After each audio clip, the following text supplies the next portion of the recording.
Je vous dis bonsoir, salam alaikum à tout le monde. Je vous souhaite un très bon week-end, un très bon samedi. C'est votre frère Massanta, Bint Massanta. Nous ne serons pas longs. C'est pour d'abord véhiculer le message du chef de l'État, le professeur Alpha Condé.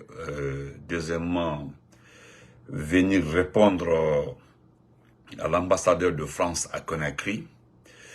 Et troisièmement, rappeler à ces individus que aucun pays au monde ne peut se livrer à un spectacle d'assainissement de la capitale. Je l'ai jamais vu. Nous avons vu avec Kagame, mais dès qu'il a débuté, il a arrêté. C'est les petites et moyennes entreprises qui comptaient. Kagame, c'était chaque week-end, mais après, les entreprises, les petites et moyennes entreprises ont continué. Parce que c'est ça la vérité. Demain, Inch'Allah, nous aurons un très bon programme demain parce que nous viendrons donner une information concernant une installation d'une banque rwandaise à Conakry, l'installation d'une raffinerie aurifère en Guinée appartenant au président Kagame, surtout son épouse. Nous avons l'information.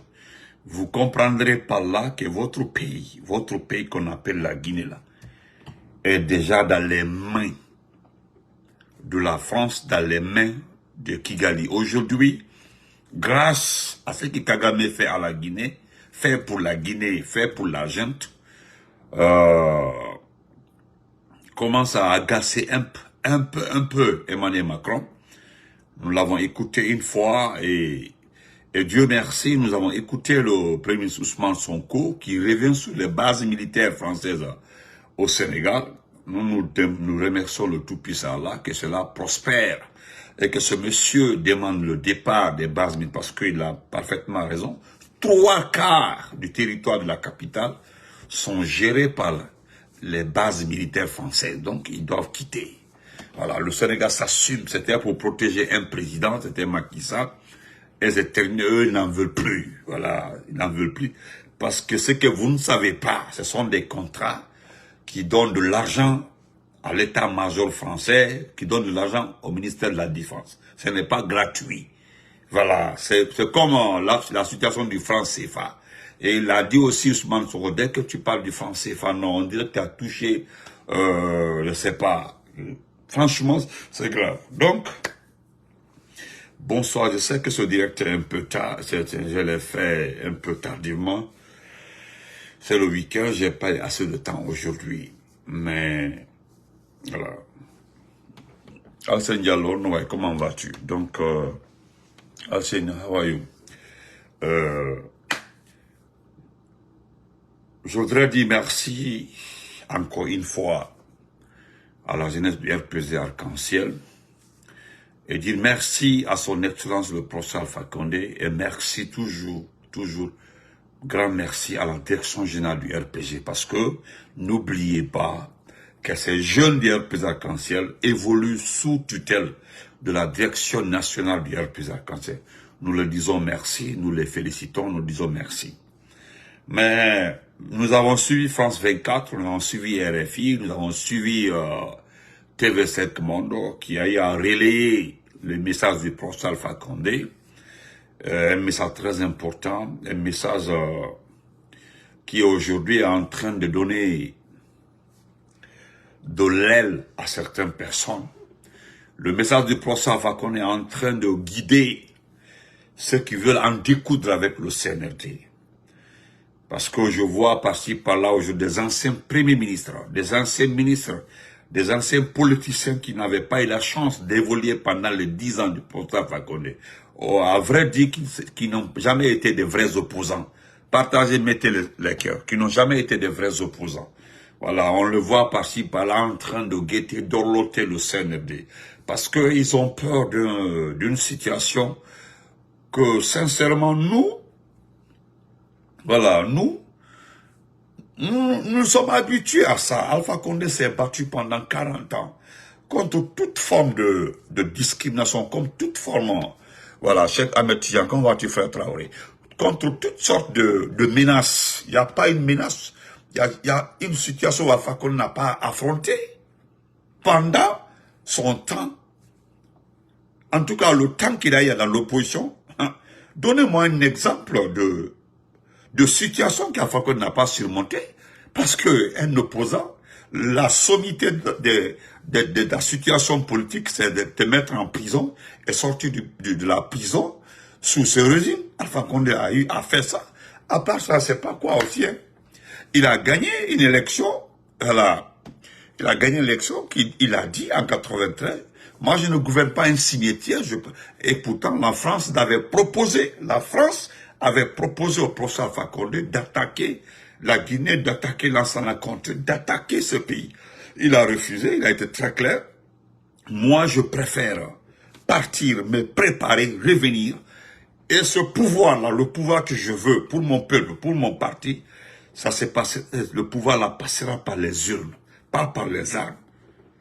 Voilà comment depuis ce temps la France l'a abandonné, ils l'ont même pris comme un ennemi. Pas qu'un gars, oh non, frère, ne marche pas. Ils l'ont pris comme un ennemi. Donc, qu'est-ce qui se passe?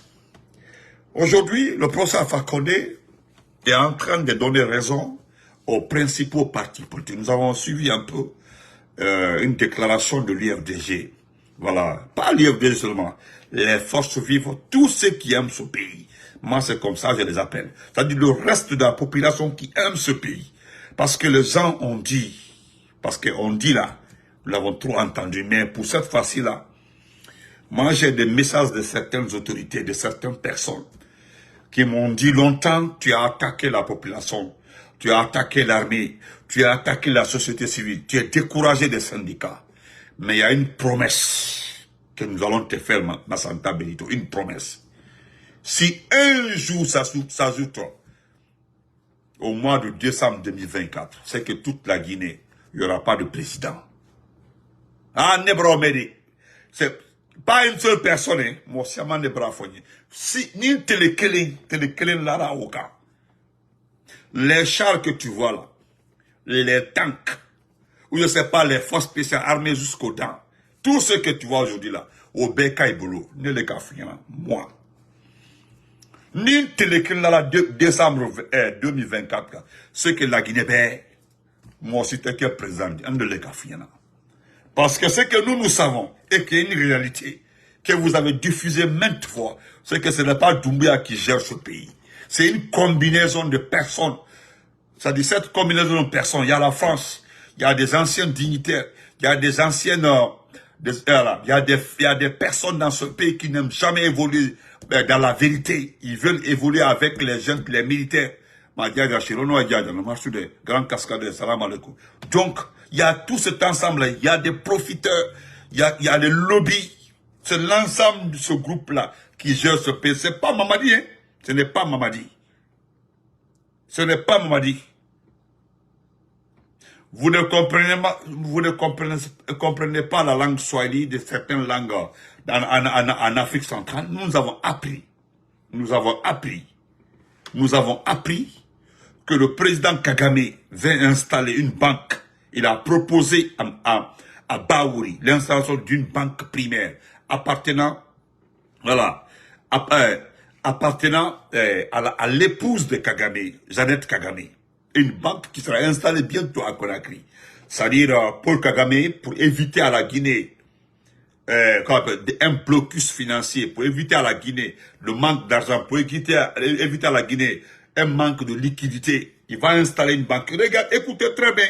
Il va installer une banque. Et Kagame n'est pas fermé. Kagame a tellement... C'est parce que c'est pas le quatrième président le plus riche. Parce que sa fortune est estimée par Forbes à 7 milliards. À 7 milliards de dollars. Il a suffisamment d'argent pour Kagame. Suffisamment d'argent. Donc, il n'a pas besoin de passer par des transactions. Il a des avions privés. Il peut venir à travers son avion, venir livrer ces devises-là, mettre dans la banque et puis faire fonctionner l'économie guinéenne. Le monsieur a vu qu'il peut. La Guinée est un pays extrêmement riche. Donc, il peut cerner, il peut prendre tout ce qui est essentiel dans ce pays comme activité économique. C'est ce qu'il a finalement décidé. C'est ce qu'il a décidé. En plus de ça, Ce qui me fait peur, c'est-à-dire il veut installer une raffinerie d'or, c'est-à-dire une petite, c'est-à-dire il veut gérer l'or guinéen, c'est-à-dire vous ne comprenez pas. Vous ne comprenez pas, hein? Hier, il a déposé sa candidature pour le 4e mandat au Rwanda. Hier, il est arrivé à la commission électorale, il a déposé sa candidature. La dame a dit que tous les dossiers sont complets. Par rapport à d'autres candidats, 2 candidats qui ont été exclus. Il a, à son 4e mandat comme ça, le 4e mandat, et vous savez très bien qu'il va gagner. Et tu as entendu le secrétaire général de son parti, le FPR, il a été très clair, il dit, pourquoi gagner une équipe, pourquoi changer une équipe qui gagne? Et beaucoup pensent que, il y a un qui m'a demandé que comment Doumbouya parle à Kagame. Qui vous a dit que Kagame ne comprend pas français? Le Rwanda est un pays francophone. Le Rwanda n'est pas un pays anglophone. Hein. Le Rwanda est un pays francophone. Voilà, le Rwanda est un pays francophone. Et vous avez écouté, si vous écoutez le secrétaire général du parti, il parle français. Tous les Rwandais, même dans notre société ici, à Amazon ici, là, nous travaillons avec une Rwandaise qui parle français. Tous les Rwandais parlent français. Il n'y a pas un Rwandais qui ne parle pas français. Il n'y a pas un qui parle. Même Kagame, c'est qu'il a grandi en Ouganda, il parle anglais. Ses parents étaient en Ouganda, il a grandi en Ouganda. Voilà pourquoi il parle. Sinon, Jeannette parle français. Lui, il parle français. Il comprend, il parle l'anglais aussi. Voilà. Comme Doumbouya fait comme ça pour parler à Kagame. Il parle en français. Kagame le reprend en français. Mais c'est quelqu'un qui refuse catégoriquement de parler publiquement le français. Même sa fille a étudié en Angleterre. Il a envoyé sa fille étudier en Angleterre. C'est pas son beau qui est devenu patron de renseignement comme ça. Le mari de sa fille est le chef adjoint ou quoi des renseignements. Donc c'est pour vous dire, notre pays là, c'est fini. Si on ne se lève pas là, c'est terminé. Voilà le message du professeur Alpha Condé. Laissez les moustiques sauter. Moi, j'en appelle à l'union sacrée. À l'union sacrée de tout le monde. Le RPG est arrivé à un niveau, nous avons tenu jusque-là. Nous n'avons pas besoin de division. Essayez juste un peu de lire le professeur Fakonde, quand vous l'écoutez, il s'exprime en français discontinu, c'est-à-dire il donne un paragraphe, comme s'il cherche les phrases, et pourtant c'est quelqu'un qui sait beaucoup animer les conférences, il sait tellement animer les conférences. Bon, essayez un peu de lire entre les lignes des paragraphes du professeur Fakonde, vous comprendrez qu'il est en train de vous orienter. Regardez ce qu'il a dit le 17. Ça, c'était hier. Vous avez vu ce qu'il a dit hier. Il a dit il a appelé à l'union, il a appelé aux uns et aux autres, à l'union sacrée, c'est concentrer sur l'essence, de ne pas suivre les moustiques qui sautent. Comme vous avez écouté ce Gouressi connaît. Vous l'avez écouté, non? Gouressi. Vous l'avez écouté? Voilà, ça c'est des malinqués qui ont bien étudié, mais qui veulent se donner à un chef de la gente. C'est comme s'ils ont vu que la Guinée ne va jamais changer. Le monsieur va s'installer dans la durabilité. Voilà, c'est ce qu'il a vu. Comme c'est des politiciens qui n'ont pas beaucoup voyagé. Quand je dis les politiciens qui n'ont pas beaucoup voyagé, c'est-à-dire c'est des politiciens qui n'ont pas été au contact du monde. Comme les Seloula Diallo, les Kassori, les Prosa Fakonde. C'est des gens qui ont été à des grands rendez-vous. Ça ne dit pas de voyager à Paris, voyager à Washington, mais dans des grandes rencontres, discuter avec des grands politiciens. Ça, c'est Medine Alpha, c'est Medine Selou, c'est Medine Kassori. Il faut discuter avec les gens. C'est des gens voilà, c'est des gens qui ont une assise politique dans leur tête. Voilà. Comment vas-tu? Donc, les autres là, regardez, vous avez écouté ce Gouressi. Il veut se livrer, il veut se donner à un enfant, à un criminel. Quand vous l'écoutez, c'est décevant. Moi, c'est qui m'a envoyé la sortie de ce Gouressi? Il m'a dit donc, vous ne le connaissez pas? Vous ne le connaissez pas? Regardez les personnes qui ont côtoyé les grands intellectuels. Regardez Seloula le Diallo. Regardez, comment on appelle là? Il y a d'autres même qui vont, non, celui-là avait dit ici là, que la France doit soutenir Doumbouya, c'est lui qui a mis tel. Vous avez écouté Baour aussi? Baour dit que nous devons accompagner Doumbouya pour qu'il soit le parrain des 2000 km de route bitumée. Hein? que les 2000 km bitumés. C'est-à-dire, ils veulent donner toutes les actions du gouvernement cassé dans le bitumage des routes là, à Doumbouya. Mais qu'est-ce que nous avons dit dans ce pays-là? Nous ne sommes pas là en train d'arrêter qui a fait ça, qui a fait ceci, qui a fait cela. Nous ne sommes pas là. Qui a posé cette pierre-là, qui a fait cette route, qui a fait ce pont-là. Ce que le monde vous demande, ce que les Guinéens vous demandent, rendez le pouvoir, ça appartient au peuple. C'est tout. C'est pas 2000. Monsieur Baouri, vous devez comprendre. Nous ne sommes pas dans les kilométrages. Il a fait 20 000 kilomètres de bitumé, tout ça. Nous connaissons comment vous fonctionnez. Tu n'es pas le premier. Nous avons vu, c'est le troisième chef du gouvernement en moins de 2 ans. Le plus intelligent, le plus malin, le plus assis dans la tête, c'est Mohamed Biavogui. Il est plus expérimenté que toi, il connaît la vie plus, il connaît le monde des affaires plus que toi. Lui, il a vu la vision du CNRD, il est parti. Gobo est arrivé, ça c'est un frère. Lui, il est venu, les forestiers, là, il ne veut pas le pouvoir, et les accompagne les autres. Il a posé tellement de pierres par-ci, par-là, pose de premières pierres, pose de premières pierres. Au moins, lui, il ne savait pas communiquer, plus comme toi. Et toi, tu sais communiquer. Toi, tu sais communiquer, mais qu'est-ce que vous allez nous dire? C'est pas le nombre de kilomètres que... C'est-à-dire, on vous demande de rendre le pouvoir. Il est temps de rendre. Doumbouya est beau. Doumbouya n'est pas beau. Il est excellent. Il est en train de faire ça. C'est pas ça. Nous parlons de la légitimité, la légalité.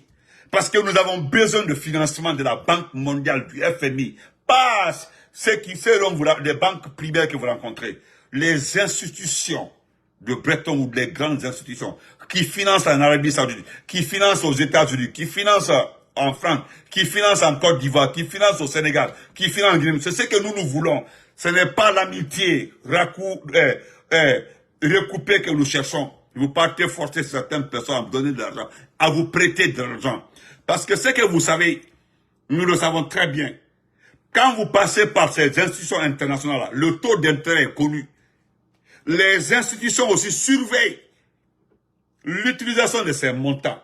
Les institutions viennent viennent inspecter les rapports de financement.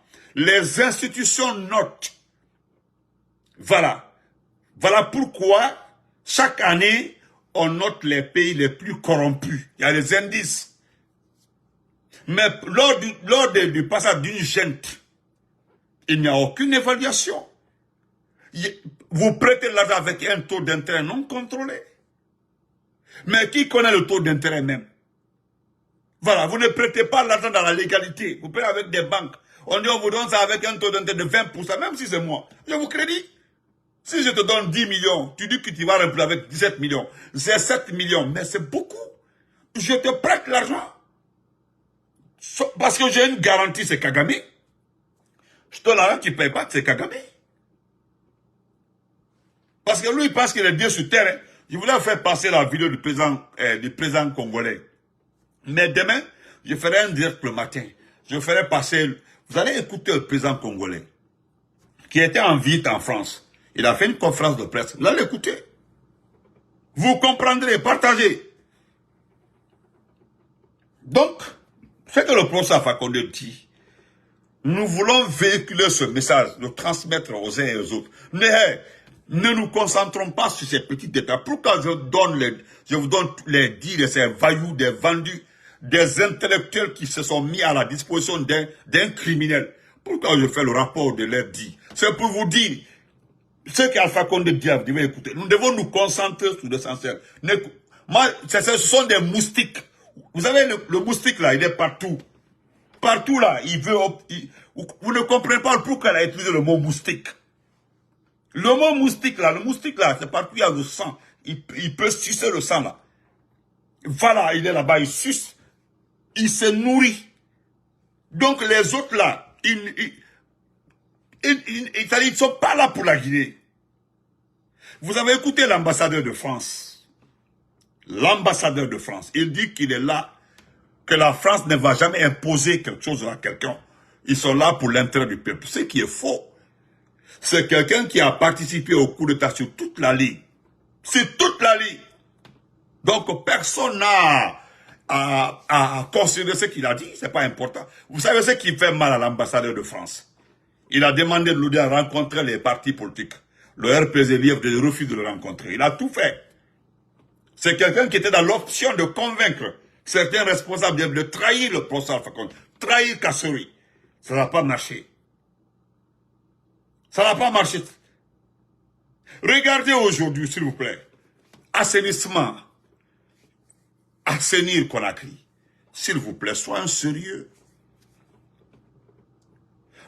Avec la refondation, moi je pensais, avec ma petite connaissance, quand vous parlez de refondation, réformer, en ce qui concerne l'assainissement, il fallait prendre de l'argent, les bénéfices des recettes minières, créer des petits témoins entre les PME, pour ramasser les ordures dans l'intérieur de Conakry partout, déposer quelque part, c'est-à-dire, moi, vous moquez de qui? Moi, c'est pas vous moquer de qui, parce que franchement, j'ai regardé aujourd'hui, j'ai lu les commentaires, ça m'a fait, nous avons vu ça au début. Nous avons vu le ramassage des ordures ici, chaque week-end, nous avons vu Doumbouya une seule fois dans la boue, tout ça, on dit non, non. Un exemple. Une seule fois, deuxième fois, ils ont arrêté. Vous savez pourquoi ils ont arrêté? Parce que les gens n'ont pas commenté dans le bon sens. La façon dont ils voulaient là pour eux, en faisant ça, ils vont créer la différence entre eux et les autres régimes. Et moi, je me souviens, il y avait une petite moyenne entreprise qui passait dans les quartiers pour ramasser, tu donnais 5 000 pour ramasser les ordures 2 fois dans la semaine. Eh oui, 2 fois dans la semaine. Quand on était à Cameroun, là-bas aussi, il y a des gens qui passaient. Il y avait le petit ticket. Quand il passe, tu donnes l'argent, tu mets la croix et puis tu gardes le papier. Ils ont l'air papier, tu as ton papier. Oui, c'était une petite, ramassage des ordures. Partout, assainir. Les femmes qui dansent pour vous là, vous pouvez budgéter 200 millions, le gouverneur de Conakry, pour ramasser. Et puis vous les payez, même si c'est 500 000 par mois. Elles vont ramasser, il n'y a pas d'actifs dans ce pays. Mais vous mettez un spectacle qui donne rien. C'est pourquoi. Parce que Kagame en a fait dans son pays ramasser. C'est lui qui vous a conseillé de faire ça. Hein? Vous avez charroyé sur la pluie ici. Bras croisés, les images sont là-bas. Mais lui-même, il avait vu que c'était pas ça. Et pourtant, quand vous êtes arrivé le 5 septembre, il y avait le matériel qui a été acheté par Alpha Condé. Le matériel. Le matériel a été acheté par le président. Le matériel était là-bas. Où sont les camions là? Voilà, d'autres vous ont réclamé les camions. Au lieu de nous montrer ce spectacle-là, où sont les camions qui étaient garés devant le palais? Parce que les camions ont été achetés pour l'entreprise d'État de ramassage d'ordures de la capitale. On devait envoyer aussi pour les 8 raisons administratives. Au moins 25 par région. Le reste devait rester à Conakry. Où sont ces camions? Les camions, vous avez pris, vous avez partagé ça. D'autres ont envoyé ça dans les compagnies minières en location, c'est tout. Répondez à ces multitudes de questions. Où sont ces camions? Parce que nous, au lieu de faire le spectacle là, le spectacle de prendre les pelles, des gens qui n'ont même pas d'énergie, des personnes finies, fatiguées, des diabétiques, des moussokotos. Quand je vois, vous avez vu comment votre Dansa Kourma, un jeune qui n'a même pas 45 ans, vous avez vu comment il fait son sport qu'aux journées citoyennes. Vous avez vu ça? Vous avez vu? Il peut même pas faire le sport. Mais dis, comment vas-tu? Non! Pour dire la vérité, pour le vrai, où se trouvent ces camions? Au lieu de faire ces spectacles-là, si vous étiez sérieux, si c'est la fondation, vous avez fait le coup d'État, même si tu es maudit, si tu fais un coup d'État, tu trouves les projets de ton prédécesseur qui a été élu. Si tu es intelligent pour avoir un nom, si tu veux marquer les points, si tu veux réellement montrer aux gens que tu es sérieux. Doumbouya n'est pas intelligent. Hein. C'est-à-dire, c'est Dieu qui l'a maudit. Ce qu'il a fait au procès Alpha Condé, c'est Dieu qui l'a maudit. Sinon, moi, je fais un coup d'État. Il y a eu des morts. Je sais que ce que j'ai fait là, c'est ingrat. C'est mon bienfaiteur que j'ai pris. Mais au moins, pour avoir un peu de dignité, pour avoir un peu de nom, pour avoir au moins un peu de notoriété, qu'est-ce que je devais faire? Tous les projets qu'il avait montés là, les chèques, les montants, tous les projets qui étaient, tout ce que Kassory avait monté comme projet dans le gouvernement d'Alpha Condé, moi, qu'est-ce que j'allais faire en tant que quelqu'un qui s'est rendu compte de ce qu'il a fait, c'est mauvais, il a déconné. Maintenant, comment faire pour redorer le blason, de donner un nom? Qu'est-ce que moi j'allais faire, moi, Benito? J'allais typiquement, moi je n'allais même pas changer ces projets.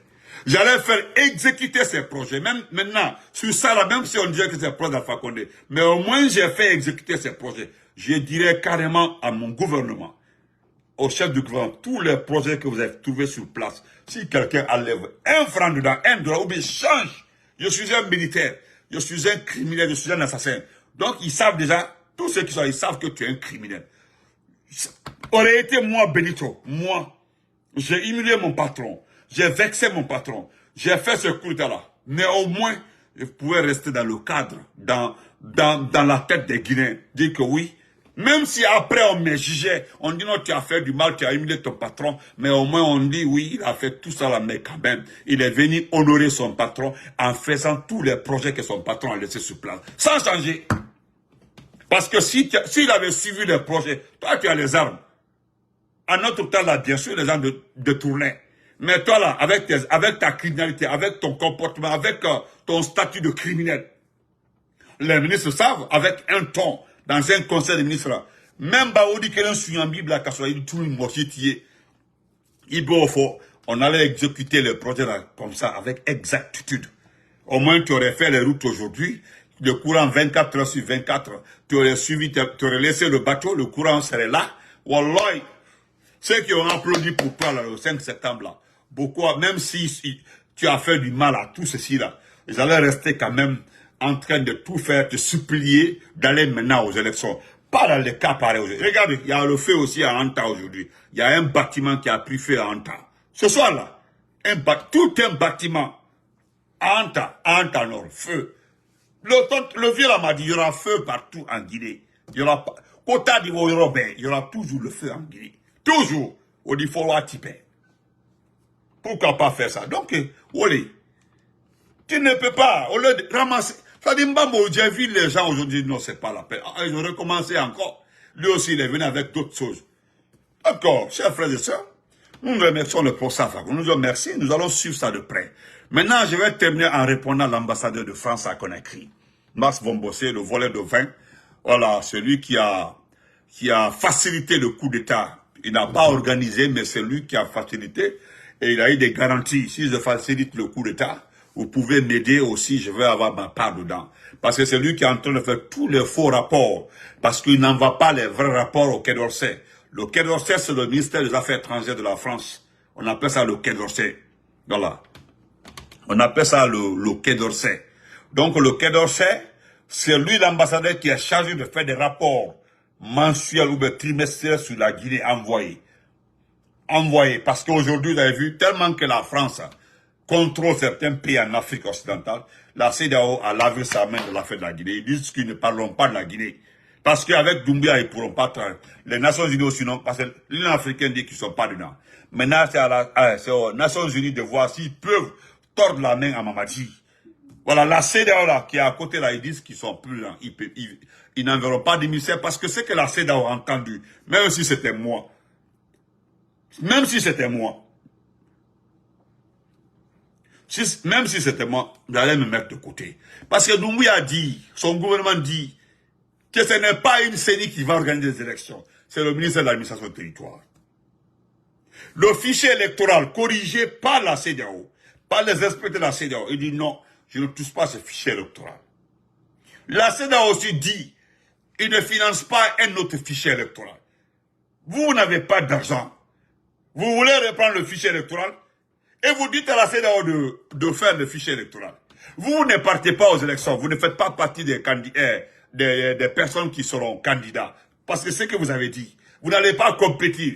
Vous ne faites pas partie de la compétition. Le fichier électoral ne vous concerne pas. Vous êtes seulement le chef, l'agent. C'est-à-dire une garantie. Maintenant, les acteurs politiques qui doivent aller aux élections disent qu'ils acceptent le fichier électoral, mais ils veulent que la CEDEAO corrige. Vous dites non. Vous dites que non, non, non. Vous ne serez pas candidat. La CEDEAO et les acteurs politiques se sont mis d'accord depuis de corriger le fichier électoral pour éviter les dépenses. Ah, vous aussi. Vous dites non. Il faut d'abord filer tout le recensement. Vous nous donnez l'argent. C'est-à-dire, ils vont vous donner l'argent. Si vous avez fait le coup d'État, ce n'est pas pour réformer. Alors pourquoi, bande de vauriens, vous n'avez pas les possibilités de réformer? Pourquoi des voyous comme vous qui avez chanté, ils nous sont venus changer, comme Amara disait, l'imbécile disait sur le toit d'un véhicule, nous sommes venus, nous n'avons pas venus pour changer. C'est ce que vous appelez le changement? Maintenant, voilà, vous n'avez même pas d'argent pour organiser les élections, bande de gueulards, et puis vous n'acceptez pas ce que la CEDEAO vous propose. Qu'est-ce que vous voulez? La CEDEAO vous a rendu. La CEDEAO, ils disent à la Nations Unies de s'occuper de vous. C'est terminé. Moi, je ne vois pas comment les Nations Unies vont s'occuper. Moi, je connais comment ça fonctionne.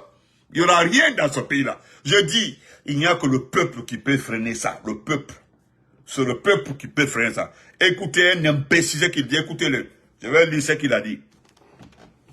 L'ambassadeur de la France à Guinée a fait une mise au point sur l'action de son pays en Guinée. Le diplomate Marc Vombostier a précisé mercredi 15 mai 2024 que la France ne vient pas imposer quelque chose à la Guinée. Et voilà ce que l'imbécile a dit. Voilà ce qu'il a dit. Je lis exactement parce que je l'ai écouté moi-même personnellement. Il dit, la France ne vient pas apporter des solutions toutes faites ou imposer quoi que ce soit. Elle vient écouter les besoins de la gente exprimés par le gouvernement de la transition. Et on veille à ce que les choses soient bien alignées. Et voilà ce qu'il dit, mon souci majeur. Ce que lui il dit, mon souci majeur, c'est le bien-être de la population. Et ouais, il dit que son souci majeur, c'est le bien-être de la population. Entre Dieu et vous, quand vous regardez la Guinée aujourd'hui, là, quelle est la situation de la population aujourd'hui? Entre Dieu et vous, quelle est la situation de cette population aujourd'hui? Lui, il dit que c'est le bien-être. Ça, c'est le bien-être de la population. Regardez ce peuple-là aujourd'hui. Regardez, parce que personne ne parle du carburant. Hein. Il y a des stations qui n'ont pas de carburant. Ça fait avec 3 ou 4, il y a des stations qui n'ont pas de carburant. C'est pas parce qu'il y a une crise, mais ils n'ont pas de carburant. Si tu veux gagner du carburant aujourd'hui là, il faut aller au marché noir. L'ancien système là a commencé. C'est-à-dire on ravitaille les stations en carburant, on vide tout, on met dans les bidons et puis on vend en marché noir. Et puis c'est tout. Les gens avaient oublié le marché noir. Oh, Tumbara Toulou, à Tumbara Ban. Marc Vombostier. Vous, moi, son souci, c'est le bien-être de la population. Ah oui. Vraiment, vous êtes en train d'aider ce pays-là. Vous êtes en train d'aider ce pays. Je vais terminer par ça. L'information là aussi. Je vais terminer par ça. Voilà ça aussi. Ça, c'est Baouri, ça. Et regardez-les. Le voilà ici. Je vais lire ça aussi pour vous. Parce que le gouvernement est en train de mentir.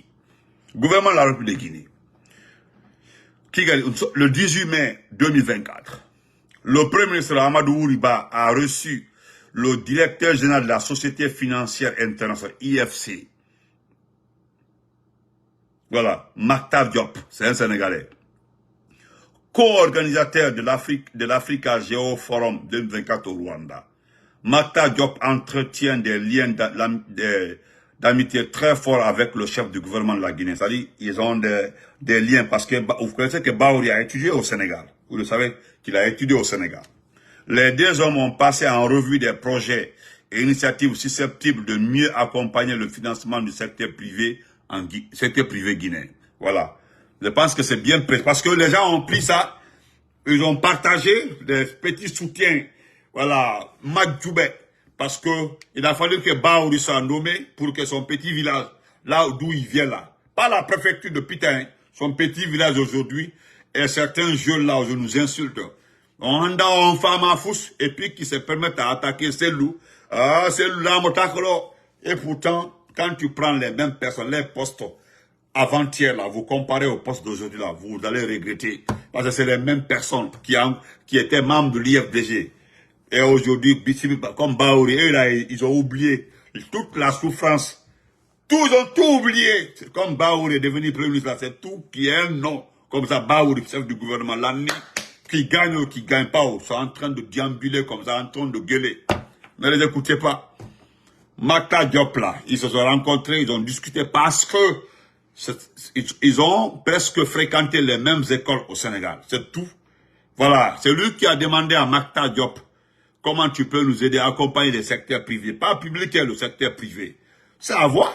Mais, quand vous regardez l'état de la Guinée aujourd'hui, lui, il va venir mettre de l'argent dans la Guinée. Vous aussi, soyez sérieux. C'est eux qui ont organisé le forum là à Kigali. C'est tout. Cela ne veut pas dire qu'ils vont venir investir en Guinée. Parce que nous avons vu des gens aussi qui nous ont dit, lorsqu'ils m'ont dit pour la première fois, se déplacer pour aller assister à l'investiture du président Erdogan, les grandes gueules, tous les médias, les petits oignons, la nouvelle ouverture de la Guinée, Mandoumbe est parti, il va rencontrer des experts, des comptables. Il est parti et revenu la nuit, c'est-à-dire, la même investiture là, quand il est parti, il est revenu vers les 23 heures. Même jour, le lendemain, après l'investiture là, il est rentré. C'est lui qui est parti rencontrer les experts du monde. Il va rencontrer des financiers. C'était l'ami Gracier, hein, et les petits supporters du CNV. 2 jours après, nous avons demandé à ces médias-là, où sont les investisseurs là? Zéro. Et pourtant, c'est après, nous avons compris qu'ils ont donné de l'argent aux médias là pour divulguer, c'était en ce temps, il y avait vraiment le courant qui passait entre Moussa Moïse et les grandes gueules. Oh non, ça parlait dans tous les sens. Oh, pour les uns et les autres, non, l'argent va pleuvoir en Guinée. C'est resté comme ça, zéro. Et le même Doumbouya là, quand il est parti à Kigali avec les ministres là, avec les ministres, les Diaka faisait partie. Ils ont montré les photos de Doumbouya dans une usine, tout ça là, on dit non, c'est fini. Zéro. Zéro. Et lorsque Kagame est arrivé au Sénégal, là, de passage là, Kagame était au Sénégal pour assister à la finale de basket, là-bas, africain. De passage, il est arrivé à Conakry. On dit, oh, c'est fini. Maintenant, là, ils ont pris l'image de Mactar, là. C'est-à-dire, vous voulez donner l'espoir à vous. Hey, les gens sont fatigués. Il n'y a pas de micmac maintenant. On sait. Il n'y a pas quelqu'un qui ne connaît pas votre jeu, la façon dont vous fonctionnez. C'est qu'on vous demande de rendre le pouvoir. Bonne nuit, portez-vous très bien, on se reprend demain, Inch'Allah. Rendez le pouvoir, c'est tout ce qu'on vous demande. Personne ne vous a demandé si vous êtes fort, vous êtes compétent. Les gens demandent uniquement de rendre le pouvoir. Voilà. Maintenant, moi, j'ai une inquiétude. Une inquiétude majeure, parce que je me demande aujourd'hui qui va financer le recensement de la population? Qui va financer? Vous avez écouté Baour, le même Baour encore qui dit qu'il n'y aura pas d'élection en 2020. Il a dit clairement à Kigali, il n'y aura pas d'élection en 2020. S'il y a une élection en 2024, c'est que c'est le référendum. C'est tout. Il a été très clair. Il a été très très clair. S'il y a une élection en 2024, c'est que c'est le référendum. Il n'y aura pas d'élection. Voilà, et le recensement ira jusqu'à... Moi, je me demande même quelle est l'incohérence. Il dit qu'il n'y aura pas d'élection, il y aura un référendum, et puis il parle de recensement. Donc on recense, on fait le référendum, je ne sais pas comment ça va se passer. Sinon, tu dis que le recensement ira jusqu'en 2025, et qu'il parle de référendum en 2024. Donc c'est avec quel fichier on va faire le référendum? Mais regardez l'incohérence. Regardez, il n'y a même pas de... C'est-à-dire, il y a tellement de mensonges dans ce qu'il dit. Comment on peut... le recensement peut aller jusqu'en 2025, fin 2025, et faire le recensement en 2020, le référendum en 2024. Donc ça fait quoi on fait le référendum? Avec quoi? Avec quelle liste? Avec quel fichier? Avec quelle loi? Non? Avec quelle constitution? Avec quoi? Vous n'aurez pas d'argent. Vous les photos de la Guinée, l'homme paie. C'est ce que vous ne voulez pas. Nous allons détecter tout. Il n'y aura pas d'argent. Personne ne viendra vous financer ici là. Vous allez rendre le pays là. Inch'Allah. Donc, bonne nuit. Portez-vous bien. On se reprend demain. Inch'Allah. Bon week-end à tout le monde.